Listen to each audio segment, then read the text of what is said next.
Hello दोस्तों, नमस्कार। आप सभी का स्वागत हमारे channel Hindi GS practice class by Himlata पे। तो आज हम लोग क्या पढ़ रहे हैं? क्रिया पढ़ रहे हैं। क्रिया में कहाँ तक हुआ था? तो 2 नंबर तक क्रिया हो गई थी। कौन से था 2 नंबर? तो पूर्वकालिक क्रिया हो गई थी। और पूर्वकालिक क्रिया नहीं हुई है, अभी सहायक क्रिया हो गई है। और क्या लिखेंगे? आज हम पढ़ेंगे संयुक्त क्रिया। संयुक्त क्रिया में पढ़ेंगे। क्या पढ़ रहे हैं? संयुक्त क्रिया किसे कहते हैं? संयुक्त का अर्थ होता है जुड़ी हुई। क्या जुड़ी हुई? तो दो संज्ञा, कम से कम दो संज्ञा आपस में जुड़ेंगी तो उसे क्या कहेंगे? संज्ञा संयुक्त क्रिया कहेंगे। तो परिभाषा इसमें देखिए, संयुक्त का अर्थ क्या होता है? जुड़ी हुई क्रिया। कम से कम दो जुड़ी रहेंगी। क्या? दो दो क्रिया जुड़ी आपस में जुड़ी रहेंगे तो उन्हें क्या कहेंगे? संयुक्त क्रिया। परिभाषा देख लीजिए। जब किसी वाक्य में दो क्रिया, क्या कह रहा है कि जब किसी वाक्य में दो क्रिया आपस में जुड़ती हुई आती हैं, क्या आती हैं? आपस में जुड़ती हुई आती हैं, तो उन्हें क्या कहेंगे? संयुक्त क्रिया कहते हैं। परिभाषा में लिखिए, जब किसी वाक्य में दो क्रिया आपस में जुड़ी हुई आती हैं तो उन्हें संयुक्त क्रिया कहते हैं। और इतना हो गया होगा। जैसे में देखिए, लड़का पुस्तक पढ़ता है। लड़का क्या कर रहा है? पुस्तक को पढ़ रहा है। तो पुस्तक पढ़ने का कार्य क्या हो रहा है? आपस में दोनों जुड़ रहे हैं। लगातार पढ़ने लगा या पुस्तक पढ़ रहा है, तो वहाँ पर लड़का पुस्तक पढ़ने लगा, दोनों आपस में जुड़े हैं तो क्या क्रिया कर रहा है? क्रिया और क्रिया में दोनों को जोड़ रहे हैं तो क्या क्रिया ही निकल रही है। तो पुस्तक पढ़ने का कार्य कौन कर रहा है? लड़का कर रहा है। तो दोनों में क्रिया लगी हुई है, इसे क्या कहेंगे? संयुक्त क्रिया कहेंगे। जैसे देखिए दूसरा उदाहरण, चिड़िया दाना चुग रही थी। क्या कर रही है? क्रिया इसमें भी कर रही है, तो क्या कहेंगे? संयुक्त क्रिया कहते हैं। दोनों क्रिया रहेंगी तो क्या कहेंगे? संयुक्त क्रिया कहते हैं। तीसरा उदाहरण देखिए, पानी लगातार क्या कर रहा है? लगातार गिर रहा है। क्या कर रहा है? दोनों में, इसमें भी क्रिया हो रही है, लगातार गिरने की क्रिया हो रही है, तो क्या हुआ? संयुक्त क्रिया हो गई। लगातार गिरने का कार्य करेगा तो क्या होगा? संयुक्त क्रिया होगी। सूर्य पूर्व से निकलने लगा। कहाँ से निकलने लगा? सूर्य पूर्व से निकलने लगा। इसमें भी दोनों क्रिया हैं। दोनों जहाँ पर क्रिया होंगी उसे क्या कहेंगे? संयुक्त क्रिया कहेंगे। क्या कहेंगे? संयुक्त क्रिया। एक बार फिर समझिए, जब किसी वाक्य में दो क्रिया, क्या कह रहा है? जब किसी वाक्य में दो क्रिया आपस में जुड़ती हुई आती हैं तो उन्हें क्या कहेंगे? संयुक्त क्रिया कहते हैं। लड़का पुस्तक पढ़ने लगा, दोनों क्रिया आ गई, यहाँ पर संयुक्त क्रिया हो जाएगी। चिड़िया दाना चुग रही थी, दोनों क्रिया आ रही है, तो चिड़िया दाना चुग। पानी लगातार गिर रहा था, तो गिरने का कार्य क्या हो रहा? दोनों में क्रिया हो रही है, तो उसे क्या कहेंगे? संयुक्त क्रिया कहते हैं। अब पूर्वकालिक क्रिया देखिए। पूर्वकालिक क्रिया, पूर्व काल एक और क्रिया, इसमें इसका अलग अलग विच्छेद करेंगे तो क्या कह रहा है? पूर्व हो रहा है, काल एक क्रिया क्या होता है? क्रिया का अर्थ हुआ कल, क्रिया ही होगा। का अर्थ होता है इक, और कालिक का अर्थ होगा क्या? इक होगा, कालिक इक निकल रहा है। तो पूर्व का अर्थ होता है पूर्व, मतलब पहले के समय की क्रिया। क्या कह रहा है? पूर्वकालिक क्रिया का अर्थ होता है पहले की समय की क्रिया। पहले की समय की क्रिया हो जाएगी। तो अब इसमें कोई भी क्रिया बाद के समय की भी है। कौन सी क्रिया होगी? तो कोई भी क्रिया बाद के समय की भी होगी, उसे पूर्वकालिक क्रिया कहेंगे। मतलब कि पहले की क्रिया है ये। मतलब एक दिन, जैसे अभी हम बोल रहे हैं कि अभी पढ़ा रहे हैं, इसके पहले हमने क्या पढ़ाया है, तो इसके पहले जो पढ़ाया उसको क्या कहेंगे? तो पूर्वकालिक क्रिया, मतलब गुजर चुका है, तो उसे क्या कहेंगे? पूर्वकालिक क्रिया। तो परिभाषा देख लीजिए, जब वाक्य में दो क्रिया, क्या कह रहा है, जब वाक्य में दो क्रिया इस प्रकार आती हैं कि एक क्रिया समाप्त होने पर दूसरी क्रिया प्रारंभ हो तो पहले समाप्त हुई क्रिया को क्या कहेंगे, पूर्वकालिक क्रिया कहेंगे। वही हम कह रहे हैं, आप लोगों को समझा है। जैसे कि कल हम पढ़ाए, या कोई और कार्य तुमने पहले कोई भी कार्य, जैसे आप लोगों ने पहले कोई कार्य किया है, आज फिर कर रहे हैं, तो उसको क्या कहेंगे, पहले वाले कार्य को क्या कहेंगे, हमने ये कार्य पूर्व में कर लिया है या पहले कर लिया, तो उसे क्या कहेंगे, पूर्वकालिक क्रिया कहेंगे। पूर्वकालिक क्रिया कहते हैं जब वाक्य में दो क्रिया इस प्रकार आती हैं कि एक क्रिया समाप्त होने पर दूसरी क्रिया प्रारंभ हो तो पहले समाप्त हुई क्रिया को क्या कहेंगे, पूर्वकालिक क्रिया कहते हैं। तो आगे देखिए इसमें उदाहरण, लड़का खाकर सो गया। क्या कर रहा है, कह रहा है कि लड़का खाकर सो गया। क्या खाया, खाना खाया होगा, बिस्किट भी खाया होगा, कुछ भी खाया होगा, तो पहले खाकर सो गया। लड़का खाकर सो गया, खाकर मतलब पूर्व में कार्य कर चुका है, क्या किसका, तो खाने का कार्य कर चुका है।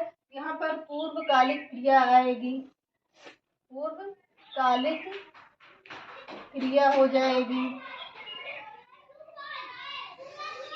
पूर्वकालिक क्रिया हो गई। लड़का खाकर सो गया, पूर्वकालिक क्रिया हो गई। सो गया फिर गया, कहाँ गया, सो गया फिर गया, कहाँ गए, मतलब इसके पहले कार्य कर चुका है, यहाँ पर पूर्वकालिक क्रिया हो गई। लड़का घर पहुंचकर गृह कार्य करने लगा। कहाँ पहुंचकर, तो लड़का घर पहुंचकर गृह कार्य करने लगा, मतलब पहले घर पहुंचा, फिर उसके बाद कार्य करने लगा। उसके पहले कहीं और गया होगा, या स्कूल गया होगा, या कहीं और भी घूमने भी जा सकता है।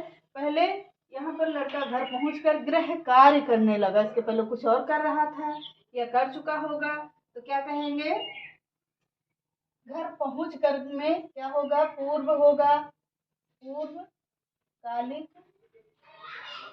क्रिया हो गई। यहाँ भी पूर्वकालिक क्रिया है, तो इसे क्या कहेंगे, पूर्वकालिक क्रिया है। पहले पहुंचा, बाद में गृह कार्य किया, तो यहाँ पर पहले पहुंचेगा फिर कार्य करेगा।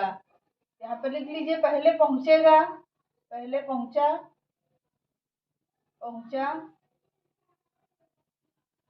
ऐसे समझ लीजिए। तो फिर क्या कर रहा, फिर गृह कार्य करने लगा। क्या करने लगा, गृह कार्य करने लगा। तो यहाँ पर संयुक्त क्रिया होगी, संयुक्त क्रिया भी लगी है, लेकिन समझिए पहले, संयुक्त क्रिया है। तो क्या हो गया, लड़का घर पहुंचकर गृह कार्य करने लगा, तो बाद में गृह कार्य किया, पहले घर पहुंचा। आगे देखिए, मीरा टीवी देखकर पढ़ने लगी। इसके पहले क्या करी, मीरा ने पहले टीवी देखा, फिर उसके बाद पढ़ाई चालू किया। तो पहले में क्या लगा, पूर्वकालिक क्रिया लग गई। पहले टीवी देखकर पढ़ने लगी, उसके पहले देखकर में क्या लगा, पूर्वकालिक क्रिया लग गई, पूर्वकालिक क्रिया लगी। तो मीरा ने पहले क्या किया, पहले टीवी देखा फिर पढ़ाई किया, तो उसको क्या कहेंगे, पूर्वकालिक क्रिया। आयोग के आप लोगों को समझ में आ गया होगा पूर्वकालिक क्रिया। तो आगे देख लीजिए, चौथी क्रिया क्या होगी, द्विकर्मक क्रिया। द्विकर्मक का होता है क्या, दो कर्म की क्रिया, दो कर्म की क्रिया कह रहा है, तो इसे ही क्या कहेंगे, द्विकर्मक क्रिया कहते हैं। इसका विच्छेद करें, द्वि यहाँ पर प्लस लगाइए, फिर कर्म हो गया अक, मक का होता है अक, और क्रिया का ही होगा क्रिया। तो दो कर्म की क्रिया को क्या कहेंगे, द्विकर्मक क्रिया कहते हैं। परिभाषा देख लिए, वह क्रिया जिसमें दो कर्म होता है, क्या कहते हैं, कि वह क्रिया जिसमें दो कर्म होता है उसे क्या कहते हैं, द्विकर्मक क्रिया कहते हैं। परिभाषा लिखते रहिएगा साथ साथ में, वह क्रिया जिसमें दो कर्म होता है उसे क्या कहेंगे, द्विकर्मक क्रिया कहेंगे, क्या कहते हैं। उदाहरण देखिए, राम ने मोहन को कलम दी। क्या कर रहा है, राम क्या हो गई, राम संज्ञा हो गए, और क्या हो गया, सॉरी, यहाँ पर संज्ञा नहीं होगा। राम कर्ता हो गए, राम में कर्ता लगा है, राम कर्ता होगा, देने का कार्य कर रहा है तो क्या होगा, तो राम कर्ता हो गया। और यहाँ पर क्या हो गया, यहाँ पर कर्म है, मोहन कर्म होगा, और कलम क्या है, क्रिया है। तो क्या है, राम ने मोहन को कलम दी। क्या है, राम ने मोहन को कलम दी। तो क्या है, इसमें द्विकर्मक क्रिया लगी है, कर्ता लगा है, कर्म लगी है, और क्रिया दोनों, कर्ता राम हो गया, कर्म में मोहन हो गए, और कलम में क्रिया हो गई। तो दोनों को, कर्म और क्रिया दोनों में आपस में जुड़ी, तो उसे क्या कहेंगे, द्विकर्मक क्रिया कहते हैं। लड़का पत्र लिखता है, किसी को भी लिख सकता है, वो माँ को लिख सकता है, भाई को लिख सकता है, बहन को लिख सकता है, किसी को भी लिख सकता है। माँ को पत्र लिखेगा, माँ को पत्र लिखा, भाई को लिखा, बहन को लिखा, बहन को हो गया, मामा को भी लिख सकता है, मामा को भी लिख सकता है। इसमें जरूरी नहीं है कि किसी एक को ही पत्र लिखेगा, पत्र लिखने का अर्थ होता है किसी को भी लिख सकता है। तो यहाँ पर राम लड़का पत्र लिखता है, माँ को लिखेगा, भाई को लिखेगा, बहन को लिखेगा, चाचा मामा दादा किसी को भी लिख सकता है, जरूरी नहीं कि वो किसी लड़की को ही लिखेगा। तो क्या होता है, राम लड़का पत्र लिखता है। अगला उदाहरण देखिए, दुकानदार कपड़े बेचता है, किसे भी बेच सकता है, श्याम को बेचेगा, राम को बेचेगा, कृष्ण को बेचेगा, या किसे भी बेच सकता है। तो लड़का दुकानदार कपड़े बेचता है, राम को भी बेच सकता है, श्याम को भी बेच सकता है, श्याम को भी बेच सकेगा, और राधा को भी बेचेगा,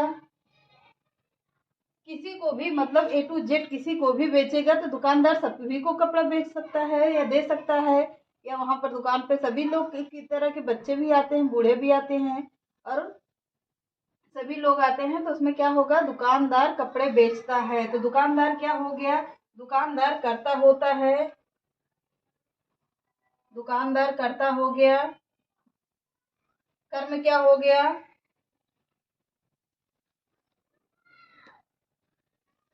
कर्म में क्या लगा है, अरे सॉरी, कपड़े में क्या लगा है, कर्म लगा है। बेचता में क्या है, यहाँ पर क्या हो गया, यहाँ पर क्रिया,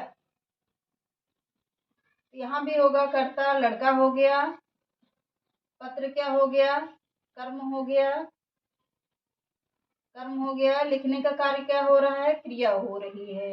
तो क्या है, कर्ता कर्म और क्रिया लगी है। तो यहाँ पर दो ही कर्मक क्रिया होती है। जैसे मोहन पैसे देता है, मोहन क्या हो गया, कर्ता हो गया, पैसा क्या कर्म हो गया, और देने का कार्य क्या होगा, क्रिया हो गई। यहाँ पर राम पैसे देता है, यहाँ भी क्या होगा, द्विकर्मक क्रिया है। कि यहाँ भी समझ में आ गया होगा आप लोगों को। तो अगली हेडिंग डाल लीजिए, नाम बोधक क्रिया।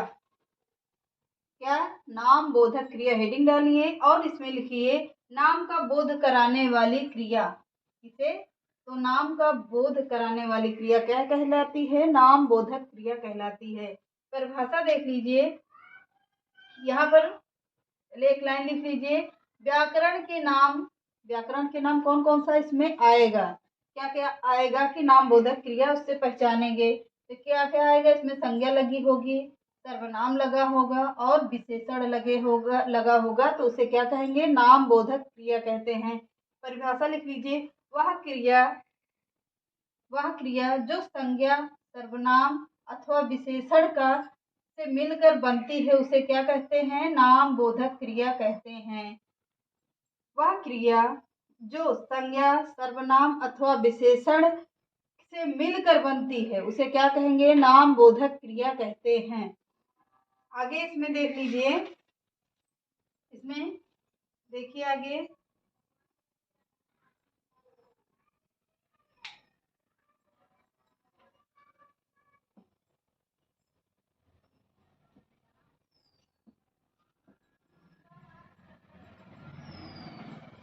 उदाहरण लिखिए। उदाहरण क्या, पहले एक एक चीज करके, जैसे संज्ञा हो गई, विशेषण हो गया, सर्वनाम हो गया, उसी को समझ लेते हैं हम लोग, तो इसमें ज्यादा समझ में आएगा। संज्ञा में लिख लीजिए, क्या होगा, हाथ। हाथ का क्या होगा, हाथ। बात। और क्या होगा, झोटा हो गया, झोटा। और क्या लिखेंगे यहाँ पर, लात।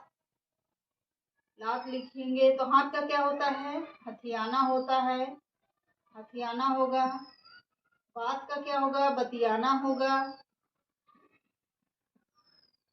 बतियाना। झोटा का क्या होगा, झुटियाना होगा, झुटियाना। लात का क्या होगा, तो लतियाना होगा। तो क्या होता है, इसी को कहते हैं, इसमें जो भी शब्द आएगा इसमें इसमें संज्ञा लगी होगी,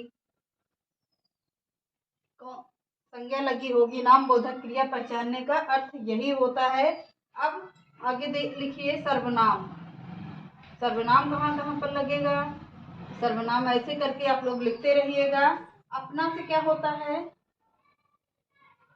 एक लिख लीजिए, इसी में हो जाता है। अपना से क्या होगा, अपनापन होगा, अपनापन होगा। सर्वनाम लगा है तो अपनापन होगा। और इसमें विशेषण लिखिए, विशेषण। विशेषण से क्या होता है, मोटा। जैसे विशेषण में क्या होगा, मोटा होगा। और सखा होगा, सखा। और क्या होगा, गर्म होगा। क्या होगा, मोटा से मोटाना होगा, मोटाना। और सखा से क्या होगा, सखाना होगा, सखाना।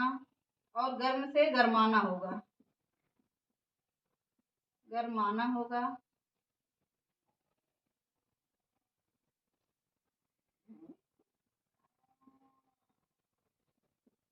इसमें क्या हो गया, इतना समझ में आ गया होगा। इसमें क्या होगा, इसमें क्या होगा, नाम धातु क्रिया भी लगी है। कौन सी क्रिया लगी है, नाम धातु क्रिया भी लगी है, नाम धातु क्रिया। संज्ञा हो गया, सर्वनाम हो गया, और विशेषण हो गया। तो इतना समझ में आ गया होगा आप लोगों को। तो आगे दो एक पॉइंट लिख लीजिए, पॉइंट लिखिए। कभी कभी, कभी कभी क्रिया संज्ञा से मिलकर ही पूरी हो जाती है। कभी कभी क्रिया संज्ञा से मिलकर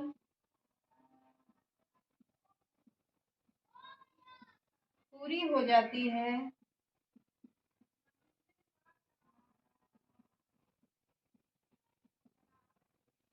ऐसी क्रिया भी नाम बोधक क्रिया होती है।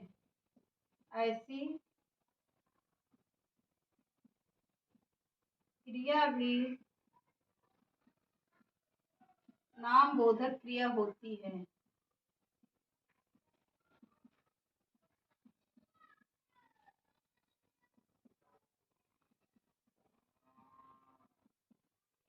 कभी कभी क्रिया संज्ञा से मिलकर ही पूरी हो जाती है। ऐसी इस क्रिया भी नाम बोधक क्रिया होती है।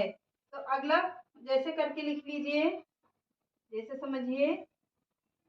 उदाहरण, ये उदाहरण लीजिए, जैसे लिखिए, गुस्सा होना। क्या होगा, गुस्सा होना, गुस्सा होना हो गया। और अगला लिखिए, भक्त बनना। सॉरी, यहाँ पर एक मिनट, खून खौलना, ऐसे करके लिखिए तो ज्यादा समझ में आएगा। खून खौलना मतलब गुस्सा होना, अत्यधिक गुस्सा होना होगा। यहाँ पे केवल गुस्सा ही लिखा जाएगा, गुस्सा होना हो गया। और अगला लिखिए, यहाँ पर यहाँ भी नाम धातु क्रिया होती है। नाम धातु क्रिया होगी। कौन सी क्रिया, नाम धातु क्रिया होगी। आगे लिखिए, भक्त बनना। दूसरा उदाहरण लिखिए, भक्त बनना, भक्त बनना। क्या होगा, भक्त बनना होगा। किसी भी अनुयायी बनना, किसी का भी अनुयायी बनना। भक्त बनना का अर्थ है किसी का भी अनुयायी बनना।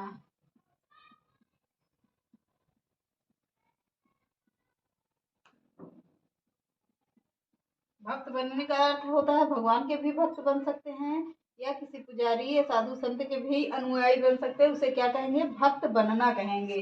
तो आगे लिख लीजिए आसमान। तो चलिए आज के सेशन को यहीं पर रखते हैं। चैनल पसंद आए तो लाइक करिए, सब्सक्राइब करिए, ज़्यादा से ज़्यादा लोगों को शेयर करिए। अब हम लोग कल पढ़ेंगे एक नई क्रिया। तो चलिए बाय बाय।